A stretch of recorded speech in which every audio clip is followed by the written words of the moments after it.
Hola, ¿cómo están? Mi nombre es Gilda Vega, soy profesora de Historia y hoy día vamos a ver los viajes de exploración Europa se expande al mundo. Ahora estamos en quinto y el año pasado en cuarto. Yo sé que ustedes vieron un contenido que es muy importante para poder comprender lo que vamos a ver hoy día. Ese contenido tenía que ver con nuestro continente América. Yo sé que ustedes vieron a los aztecas, mayas e incas. Por lo tanto, siempre durante el transcurso de la clase tenemos que tener presente que América estaba poblada antes que llegaran los europeos, lo mismo que otros continentes. ¿Cuál es el objetivo de la clase? Es comprender por qué Europa se expandió al mundo e incluso llegó a América. Lo primero para comprender esta situación es ubicarnos temporalmente. Es decir, qué pasó, en qué tiempo fue. Entonces, yo hice una línea de tiempo para que nos ubiquemos. Está la prehistoria, la época antigua, la Edad Media, la época moderna, que es lo que vamos a tratar, y la época contemporánea, que es donde vivimos ahora. Al inicio de esta época moderna, o algunos dirán cuando estaba acabando la Edad Media, el europeo comienza a navegar y a salir de su continente. Más abajo hay una línea de tiempo que está en sus libros de clase, en el texto escolar de historia. Esta línea de tiempo nos muestra todo el siglo XV y los viajes que comenzaron a realizar los europeos. Por ejemplo, voy a nombrar dos. Se inicia en 1416, cuando se funda en Portugal un país que en esa época, en el siglo XV, era enorme, era una de las potencias mundiales. Para que lo puedan entender, Portugal era como hoy día hablar de Estados Unidos, hablar de China, era una potencia. Bueno, en ese país y en esa época se funda una escuela para navegar. Por primera vez se tuvo acceso a instrumentos de navegación, a mapas mucho más perfeccionados que los que tenían antes. Y otra fecha que aquí nos interesa es la de 1492, cuando Colón decide viajar a América.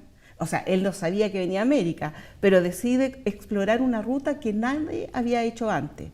¿Cuál era esa ruta? Venirse desde Europa, siguiendo por el oeste. Más adelante vamos a ver un mapa y ustedes se van a poder ubicar en él. ¿Por qué se vinieron?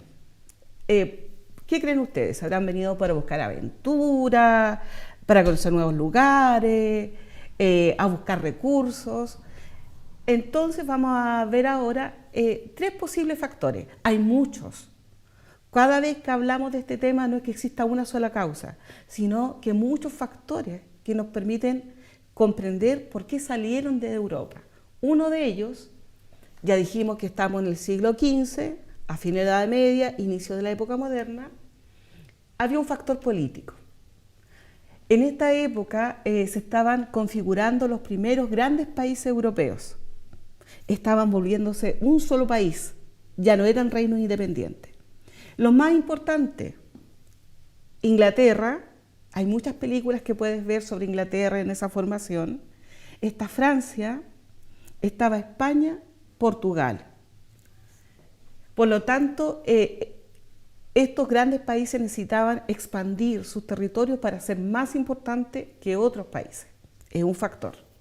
El segundo factor es comercial.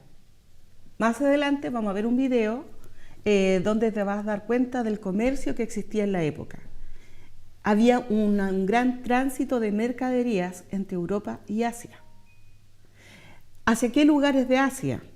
China, la India y Japón.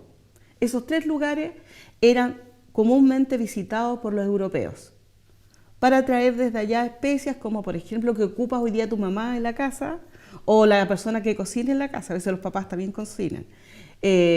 Comino, pimienta, usaban telas maravillosas como la seda. Esas especias se producían allá, en Asia, y el europeo iba a buscarlas. Cuando las traía a Europa, ganaba grandes cantidades de dinero.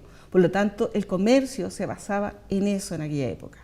Hoy en día no. Hoy día, por ejemplo, nuestro propio país vende fruta, vende vino, vende cobre al extranjero. Pero en aquella época los otros productos eran lo que se comercializaba. Hay un tercer factor que es sociocultural, es decir, y aquí lo más importante, ¿qué pensaban los europeos en aquella época? ¿Cómo se veían a sí mismos? ¿Qué podemos decir? Se estaban expandiendo las ideas humanistas. Vale decir que la religión ya no era tan importante, sino el ser humano. Estudiar al hombre como sociedad, sentirse independiente y libre. Esa era la mentalidad que estaba surgiendo en aquella época. Por lo tanto, sí había deseo de fama y también de tener aventuras. Otro factor de este tipo fue que se estaba desarrollando el pensamiento científico. Sí, el pensamiento científico. ¿Por qué? Porque los llevó a desarrollar técnicas de navegación que hasta aquel entonces no existían. Los llevó a crear mejores mapas que antes no tenían. Y con esos dos elementos, el ser humano de aquella época dijo: podemos navegar grandes extensiones. Por último, y no menos importante, el ideal de cristianismo. Se sentían con el deber de expandir la fe cristiana a otros lugares del planeta. Acá hay una imagen del común de la gente, de lo que pensaba el común de la gente en Europa. Los navegantes con experiencia como Cristóbal Colón u otros de la época, claro, ellos tenían otra mentalidad, pero la mayoría de las personas pensaban, todavía, que la Tierra era plana. Por lo tanto, al navegar se suponía que iban a llegar a un límite, ese horizonte era un límite, e iban a caer. Y esta imagen refleja los temores de la época. Pero insisto, había un grupo de personas que ya llevaba mucho más adelantado su forma de pensar, que había tenido acceso a la ciencia de la época, a la tecnología de la época y a mayor educación. Cristóbal Colón era una de esas personas. ¿Qué mundo conocían los europeos en aquella época? El mundo conocido aparece acá, en azul. Los otros continentes igual existían, pero los europeos no los conocían. Por ejemplo, obviamente conocían Europa, el norte de África, casi hasta la mitad de ella, y gran parte de Asia, a lugares donde iban a hacer ellos su comercio. Esos lugares sí los conocían. ¿Por dónde viajaban, cierto? Mira, viajaban por acá, por el mar Mediterráneo, llegaban hasta Asia Menor y continuaban el viaje. Probablemente ahí usaban camellos, caballos, lo que tuvieran acceso, pero por lo general navegaban por el mar Mediterráneo. Pero va a ocurrir algo que les va a cambiar la vida a los europeos, y es que una ciudad que era el punto central de intercambio, Constantinopla, que se encuentra aquí, si tienes acceso en tu casa a un mapa, busca Constantinopla, que hoy día va a aparecer como Estambul. Es la misma ciudad, pero hoy día se llama de otra manera, Estambul. Entonces el europeo llegaba hasta Estambul y luego continuaba su viaje. Lo mismo al regresar. ¿Qué le pasa al europeo? Que van a llegar los turcos otomanos, que eran musulmanes, recientemente hechos musulmanes, así que se toman la ciudad y les prohíben ingresar a la ciudad de Constantinopla, que de ahí en adelante comienza a llamarse Estambul. ¿Qué hacen los europeos? Se desesperan. No tienen dónde ir, cómo llegar al antiguo comercio. Y desde ahí, con esa iniciativa, comienzan a buscar desesperados nuevas rutas. Y en ese sentido van a haber dos potencias de la época. Recuerda que yo te hablé de 4. Francia, Inglaterra, España y Portugal. Estas dos, España y Portugal, son las que van a comenzar su hazaña de buscar nuevas rutas, creyendo que el planeta era mucho más pequeño de lo que realmente era en realidad. España y Portugal, lo puedes igual buscar después en un atlas en tu casa, están acá. Acá está Portugal y acá está España. Si te fijas, están muy lejos de Asia. Entonces ellos no tuvieron nada más que hacer que navegar para llegar hasta Asia. Ahora vamos a ver un pequeño video que te va a ayudar a comprender mejor la situación que yo acabo de explicar.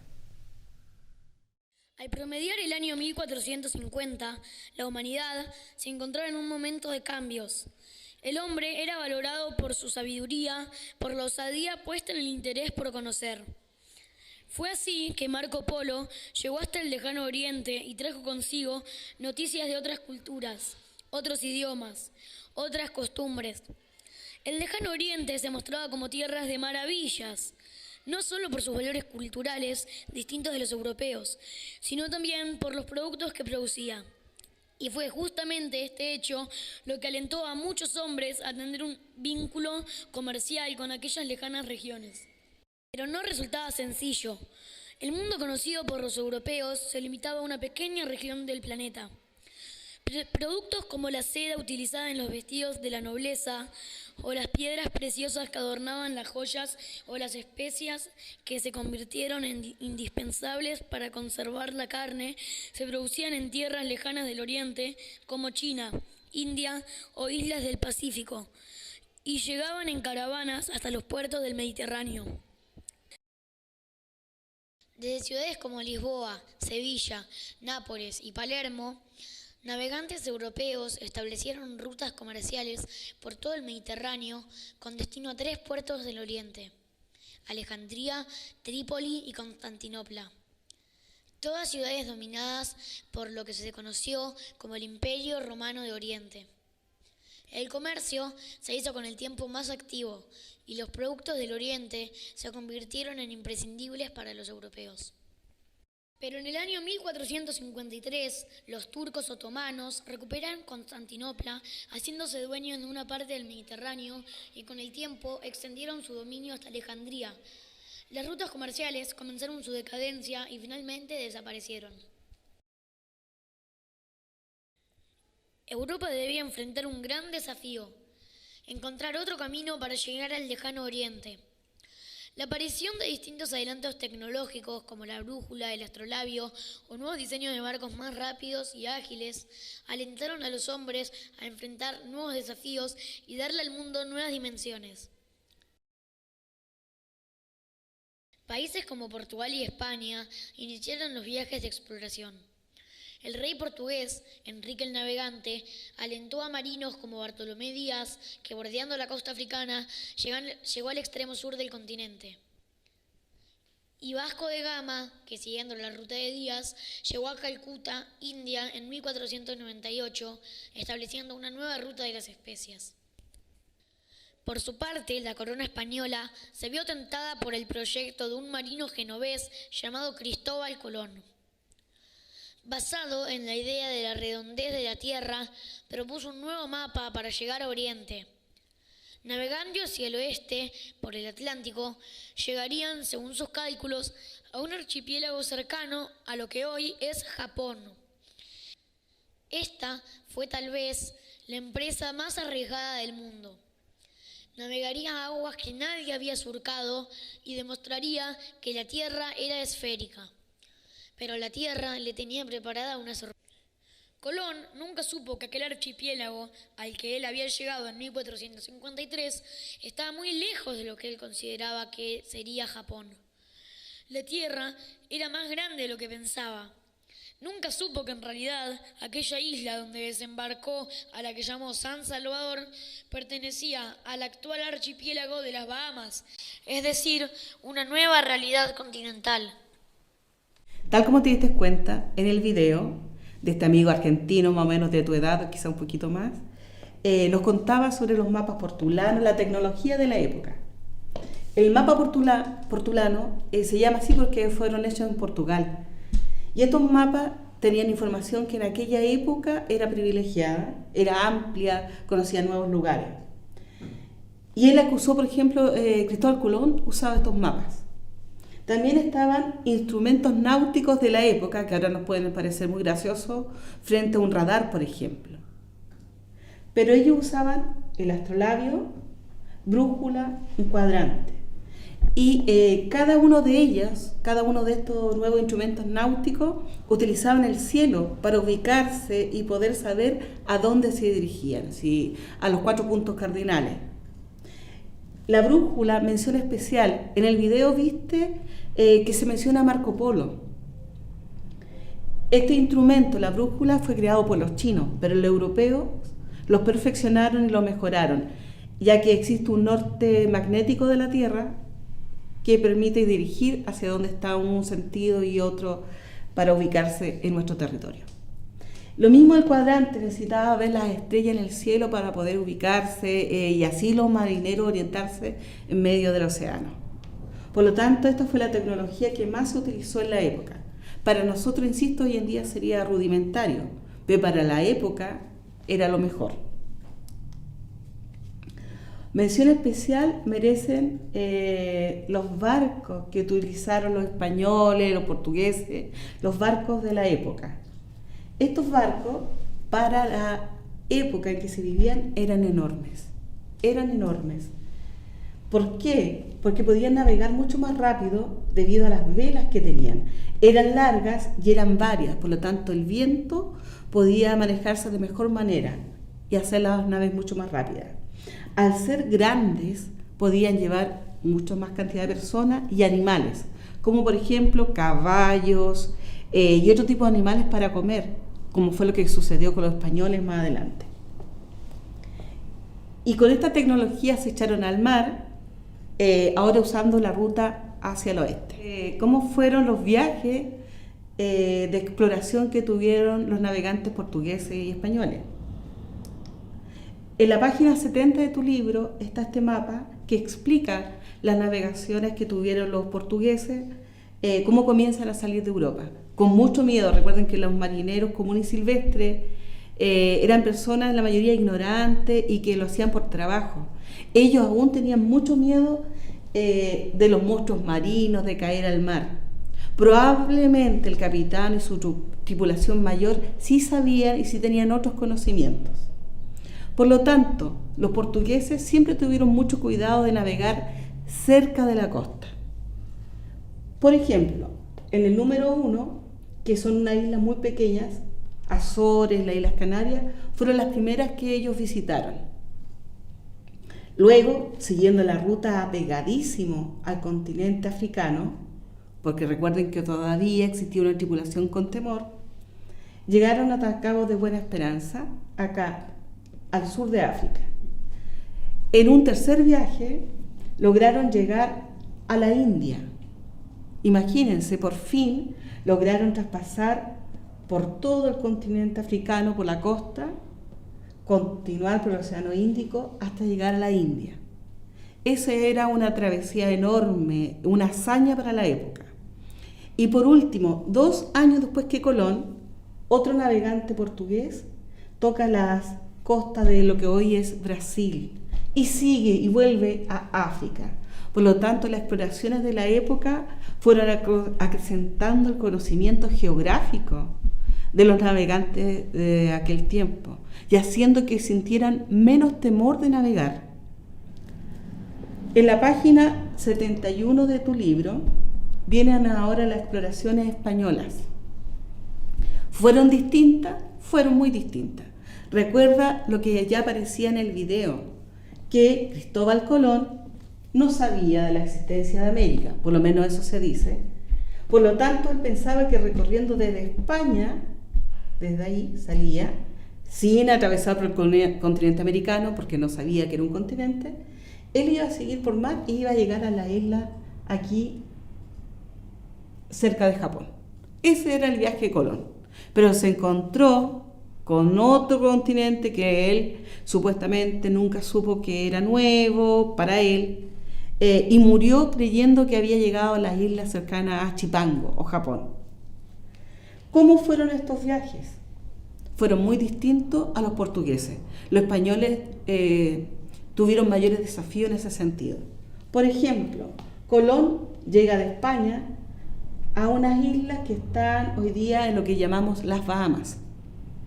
Se da una vuelta por todo lo que hoy día es Cuba, Jamaica, Cuba, República Dominicana, Puerto Rico, y se devuelve a España. Ese es su primer viaje y luego realiza 3 viajes más, que va recorriendo distintos sectores de América, sin saber que era otro continente. Hay otra travesía que es muy importante para comprender las exploraciones del siglo XV, que son las que hacen también desde España Hernando de Magallanes y Sebastián Elcano. Ellos van a dar por primera vez en la historia la vuelta al mundo. Y es una vuelta muy especial porque descienden por América del Sur, atraviesan por lo que hoy día lleva su nombre, Estrecho de Magallanes, continúan su viaje hacia Oriente, siguiendo la ruta occidental, llegan a las Filipinas y se devuelven atravesando ahí por el continente africano hasta llegar nuevamente a España. Ese trayecto, que para hoy día para nosotros es nada, demostró que la Tierra realmente era redonda y que había muchos más lugares que ellos no conocían. Ahora, ¿qué nosotros vamos a hacer? Yo te propongo una tarea, que es la siguiente. Vamos a completar un cuadro comparativo. ¿Por qué comparativo? Porque nos va a permitir detectar las características de los viajes de los portugueses y de los españoles.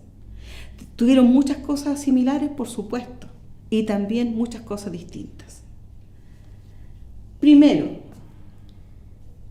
tienes que observar la página 70 y 71 de tu libro. Y luego, poner acá qué lugares o a qué lugares llegaron los españoles.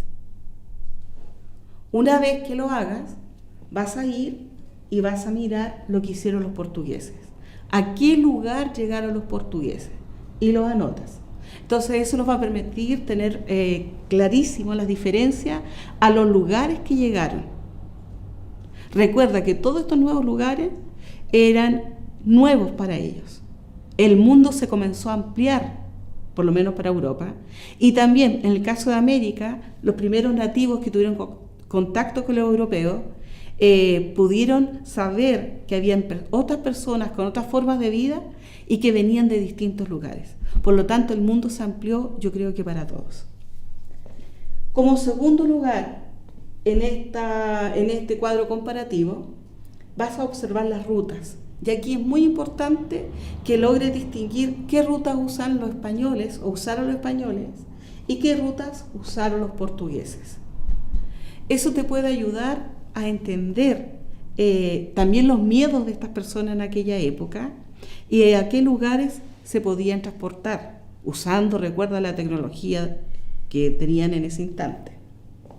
Y finalmente, aunque acá no se nota, y es creo que lo más difícil, es anotar los objetivos.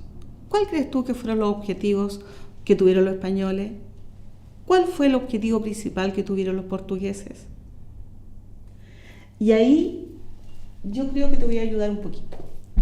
El objetivo de España, recuerda que ellos hicieron la ruta occidental para llegar a las Indias de aquella época, obviamente era conseguir comercio, pero también era tener una ruta exclusiva. No hay que olvidar todo el temor que existía por navegar a mar abierta y atravesar lugares que nunca habían explorado ellos. Por lo tanto, el objetivo debía haber sido muy grande y muy difícil para la época. Pero se atrevieron y llegaron a nuestro continente, sin saber que era un nuevo continente en un comienzo, y después se hicieron nuevos viajes. Y ahí apareció Américo Vespucio y otro que fue bautizando. Pero recuerda que el objetivo de España entonces fue explorar nuevas rutas y exclusivas para España. En el caso de Portugal, ellos tenían claramente la decisión de llegar a la India. ¿Por qué? Porque ahí había las especies que ellos más necesitaban. Y quisieran acrecentar ese comercio con la India. Por lo tanto, ¿qué ruta usaron? Y ahí vas a entender el objetivo. Seguir por África, cruzar el Océano Índico y llegar a la India. Una vez que tengas este cuadro comparativo, recuerda los lugares a los cuales llegaron cada uno, las rutas seguidas por cada uno fue distinto, lo vas a completar y tu tarea va a estar lista. ¿Sí? Bien, ahora vamos a hacer una pequeña síntesis de lo que vimos. ¿Cuál es esa síntesis? En el siglo XV, recuerda el tiempo, es muy importante, en el siglo XV van a suceder una serie de viajes que van a tener como objetivo expandirse, que los europeos quisieron expandirse al resto del mundo. ¿Por qué? Hay varios factores, no hay uno solo, quizás el más importante es el comercial. Es decir, para continuar con su comercio tal como lo tenían diseñado hasta el tiempo. En tercer lugar, hubo una situación histórica que cambió todo, y eso fue la caída de la ciudad de Constantinopla. Tanto en el video como yo hemos marcado ese punto histórico, porque la caída de Constantinopla obligó a los europeos a buscar nuevas rutas. Ya no podían seguir navegando por el mar Mediterráneo, llegar a Constantinopla y continuar hacia China, hacia la India, incluso hasta Japón. Ya no podían hacerlo. Por lo tanto, quizás ese es un hecho histórico muy importante para poder explicarnos la búsqueda de nuevos viajes de exploración. Otro factor que es importante y lo recuerdes en esta síntesis es la tecnología que se comenzó a crear. Hablamos de los mapas portulanos, del astrolabio, de la brújula, del cuadrante, por ejemplo, que ayudó a hacer todos estos viajes. Y como cuarto lugar a recordar en esta síntesis es, y aquí es muy importante, es la nueva mentalidad que tuvieron algunos europeos de la época. El deseo de aventura, el deseo de conocer. Ellos seguían creyendo en Dios, pero era distinto. Ya no era una creencia con miedo, como que Dios los iba a castigar. Ellos seguían creyendo en Dios, pero ahora se sentían libres. Eran inteligentes, podían salir a otros lugares, y esa nueva mentalidad los llevó a buscar nuevas rutas.